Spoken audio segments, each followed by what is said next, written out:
Let's actually take a look at what the engine monitor looks at now. So you can kind of talk me through what we're seeing here. So this is quite a compact screen. Obviously here we've got RPM and manifold pressure, and we've got our oil temps and pressures. We've got peak EG and peak CHC. We've obviously got another screen which I'll scroll to. Clearly it's got fake data on it, but CHCs and EGTs on that. So when you're getting into the detail of it, it's there. But on this screen it's showing the peak values.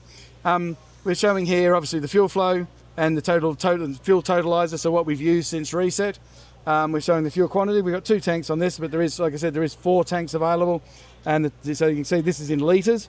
So you can see we've got the quantity and the total, and then at the bottom we've got a complete electrical load analysis, so we can see what voltage at the battery and what current's coming to and from the battery, voltage at the alternator, and what's coming. I think I've got them back to front, and then the load voltage and load current as well. So you can get a really good snapshot of electrically what's going on in the aeroplane. I'm an electrical engineer, so that kind of stuff, having that kind of information kind of interests me. And then we know, as a slightly different version of that same screen, you can see here we're starting to bring some systems information in too.